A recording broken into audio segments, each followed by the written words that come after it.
Everything we as human beings have created on this planet was essentially first created in our minds. All that you see, which is human work on this planet, first found expression in the mind, then it got manifested in the outside world. The wonderful things that we have done on this planet and the horrible things that we have done on this planet, both have come from the human mind. So if we are concerned as to what we create in this world, it's extremely important that first of all we learn to create the right things in our mind, how we keep our minds. If we do not have the power to keep our minds the way we want it, what we create in the world is also going to be very accidental and haphazard. So learning to create our minds the way we want is the basis of creating the world the way we want. There is a wonderful story in the yogic lore. On a certain day, a man took a walk. He went for a long walk. Accidentally, unawares, he walked into paradise. Fortunate, isn't he? He just took a walk and he landed up in paradise. After this long walk, he felt little tired. So he thought, oh, I'm tired, I wish I could rest somewhere. He looked around, there was a nice tree, underneath which there was very cushiony grass. So it was inviting. He went and put his head down there and slept. After a few hours, he woke up, well-rested, and he thought, oh, I'm well-rested, but I'm feeling hungry, I wish I had something to eat. And he thought about all the nice things that he ever wanted to eat in his life. And instantly, all those things appeared in front of him. You need to understand, the service is like that. Hungry people don't ask questions. Food came and he ate. Stomach became full. Then he thought, oh, my stomach is full, I wish I had something to drink. All the nice things that he ever wanted to drink, he thought about it and all of them just appeared in front of him. Drinking people also don't ask questions, so he drank. Now with a little bit of alcohol in him, you know Charles Darwin told you, all of you are monkeys, your tail fell away. Not me, Charles Darwin told you that you were all monkeys and your tail fell away and then you became human. Yes, definitely the tail fell away. But the monkey, in yoga, we always refer to an unestablished mind as markata, which means a monkey. Why we are referring to the mind as a monkey is, what are the qualities of a monkey? One thing about a monkey is, it's unnecessary movement. And another thing about the monkey is, if I say you're monkeying somebody, what does it mean? Imitation. Monkey and imitation have become synonymous. So these two essential qualities of a monkey are very much the qualities of an unestablished mind. Unnecessary movement, you don't have to learn it from the monkey, you can teach it to the monkey. And imitation is full-time job of the mind. So when these two qualities are on, a mind is referred to as a monkey. So this monkey became active within him. He just looked around, thought, what the hell is happening here? I asked for food, food came.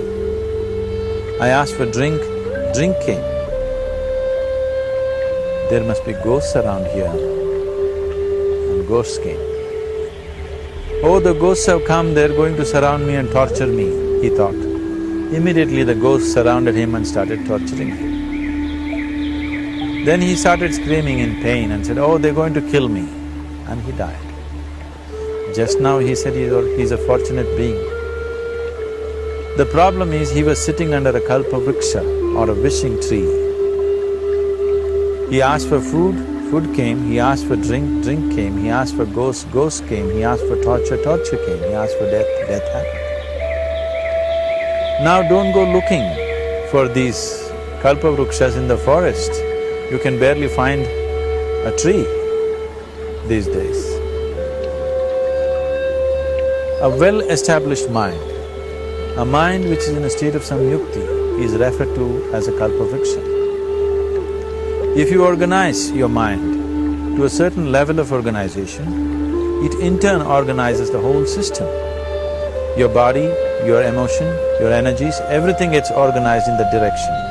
Once all these four dimensions of you, your physical body, your mind, your emotion and the fundamental life energies are organized in one direction. Once you are like this, anything that you wish happens without even lifting a little finger actually. It would help to assist it with activity, but even without doing any activity, you can still manifest what you want if you organize these four dimensions in one direction and keep it unwavering in that direction for a certain period of time. Right now the problem with your mind is, every moment it is changing its direction. It is like you want to travel somewhere and every 2 steps if you keep changing your direction, the question of you reaching the destination is very remote unless it happens by chance.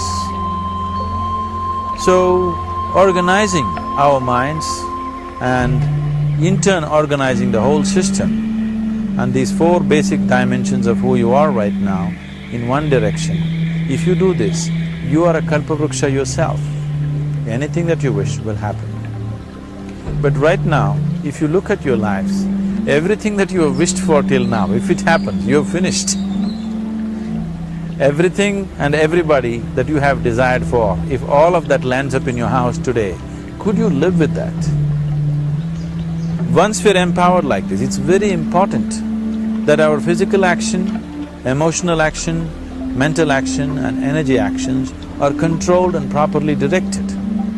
If it is not so, we become destructive, self-destructive. Right now, that is our problem.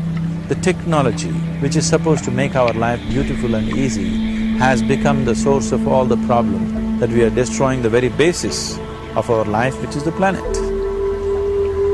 So what should have been a boon, we are making a curse out of it. What has brought incredible levels of comfort and convenience to us in the last 100 years or so has also become a threat to our life simply because we are not conscious action, we are in a compulsive state of action. So organizing our minds fundamentally means moving from a compulsive state of activity to a conscious state of activity. You might have heard of people for whom they asked for something and beyond all expectations it came true for them. Generally this happens to people who are in faith. Now, let's say you want to build a house. If you start thinking, oh, I want to build a house, to build a house I need 50 lakhs, but I have only 50 rupees in my pocket, not possible, not possible, not possible. The moment you say not possible, you are also saying I don't want it. So on one level, you're creating a desire that you want something, on another level, you're saying I don't want it. So in this conflict, it may not happen. Someone who has some faith in a god or in a temple or whatever, who is simple-minded, faith works only for those people who are simple-minded. Thinking people who are too much thinking, for them it never works. A childlike person who has a simple faith in his god or his temple or whatever, he goes to the temple and says, Shiva, I want a house. I don't know how, you must make it for me. Now in his mind there are no negative thoughts. Will it happen? Will it not happen? Is it possible? Is it not possible? These things are completely removed by this simple act of faith. Now he believes Shiva will do it for him and it will happen.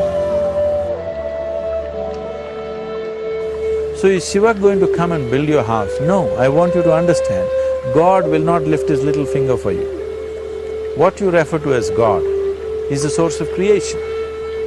As a creator, he has done a phenomenal job, there's no question about it. Could you think of a better creation than this? Is it in anybody's imagination to think anything better than what is there right now? So as a creator, he has done his job wonderfully well, but if you want life to happen the way you want it. Because right now, the very crux of your happiness and your well-being is this. If at all if you're unhappy, the only and only reason why you're unhappy is life is not happening the way you think it should happen. That's all it is. So if life is not happening the way you think it should happen, you're unhappy. If life happens the way you think it should happen, you are happy. It's as simple as that. So if life has to happen the way you think it should happen, first of all, how you think, with how much focus you think, how much stability is there in your thought, and how much reverberance is there in the thought process will determine whether your thought will become a reality or is it just an empty thought. Or how you do not create any impediments for your thought by creating negative thought process.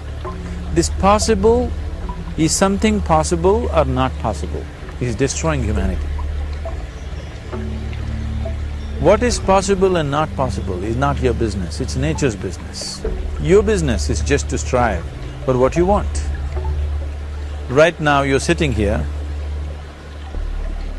if I ask you two simple questions, I want you to just look at this and answer this. Right now from where you're sitting, can you just fly off? You say no? Right now from where you're sitting, can you get up and walk? You'll say yes. What is the basis of this? Why you say no to flying and yes to walking? Because past experience of life, many times you've gotten up and walked, never did you fly off. Or in other words, you're using the past experience of life as a basis for deciding whether something is possible or not possible.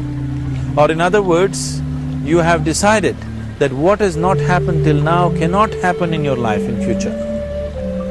This is a disgrace to humanity and the human spirit. What has not happened till now on this planet can happen tomorrow. Human beings are capable of making it happen tomorrow. So what is possible and what is not possible is not your business. That is nature's business. Nature will decide that. You just see what is it that you really want and strive for that. And if your thought is created in a powerful way, without any negativity, without any negative thoughts bringing down the intensity of the thought process, the first and foremost thing is you must be clear what is it that you really want. If you do not know what you want, the question of creating it doesn't arise. If you look at what you really want, what every human being wants is, he wants to live joyfully, he wants to live peacefully. In terms of its relationships, he wants it to be loving and affectionate. Or in other words, all that any human being is seeking for is pleasantness within himself, pleasantness around him. This pleasantness, if it happens in our body, we call this health and pleasure. If it happens in our mind, we call this peace and joy. If it happens in our emotion, we call this love and compassion. If it happens in our energy, we call this blissfulness and ecstasy. This is all that a human being is looking for. Whether he is going to his office to work, he wants to make money, build a career, build a family, he sits in the bar, sits in the temple, he is still looking for the same thing. Pleasantness within, pleasantness around. If this is what we want to create, I think it's time we addressed it directly and commit ourselves to creating it. So you want to create yourself as a peaceful human being, joyful human being, loving human being, a pleasant human being on all levels. And do you also want a world like this? A peaceful world, a loving world, a joyful world? No, I want greenery, I want food. When we say a joyful world, that means everything that you want has happened. So this is all that you're looking for. So all that you need to do is commit yourself to creating it, to create a peaceful, joyful and loving world, both for yourself and everybody around you. Every day in the morning, if you start your day with this simple thought in your mind, that today, wherever I go, I will create a peaceful, loving and joyful world. If you fall down 100 times in the day, what does it matter? For a committed man, there is no such thing as failure. If you fall down 100 times, 100 lessons to be learnt. If you commit yourself like this to creating what you really care for, now your mind gets organized. Once your mind gets organized, the way you think is the way you feel, your emotion will get organized. Once your thought and emotion is organized, your energies will get organized in the same direction. Once your thought, emotion and energies are organized, your very body will get organized. Once all these four are organized in one direction, your ability to create and manifest what you want is phenomenal. You are the creator in many ways. That which is the source of creation is functioning within you every moment of your life. It is just that, have you kept access to that dimension or not? Organizing the four basic elements of your life will give you that access. There are tools and technologies to do this. The whole science of yoga, the whole technology that we refer to as yoga is just about this, transforming yourself from being just a piece of creation to become a creator.